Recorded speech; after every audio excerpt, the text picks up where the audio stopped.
طریقے سے کپتانی سے ہٹایا گیا, پھر شاہین افریدی کو لایا گیا, تو یہ ایک رانگ پرسیپشن جا رہا تھا, تو اس حوالے سے تھوڑی سی کلیئرٹی مانگ رہے تھے. اور دوسرا,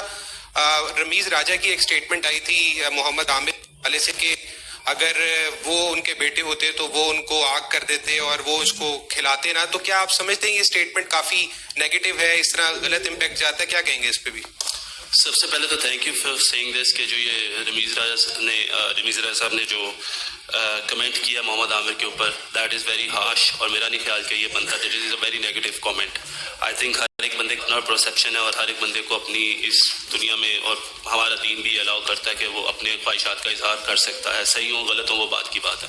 سو I think that was a very negative comment. ایسے ان کا ہے, سوچ ہی ان تک رہے گی. دوسری بات جو آپ نے کی ماحول کی, دیکھیں ہمارے ادھر اتنی زیادہ اسپیکولیشن ہو جاتی ہے, چیزوں کو خراب کرنے والے ہم لوگ ہی ہوتے ہیں. جب تک چیزیں کلیئر نہیں ہو رہی تھی تو میڈیا میں اتنی زیادہ, اور سوشل میڈیا آج کل اتنا ایکٹیو ہے کہ وہ اتنی زیادہ باتیں کر رہا تھا کہ ایسے لگ رہا تھا کہ شاید اگر ہم کاکول نہ جاتے تو آپس میں ایک دوسرے کو مار مور ہی نہ دیتے. تو اس کا جواب یہ ہے کہ جب ہم گئے تو ہم نے دیکھا کہ اس سے اچھا ماحول ہم نے نہیں دیکھا. لڑکے بہت زیادہ یونائٹڈ تھے.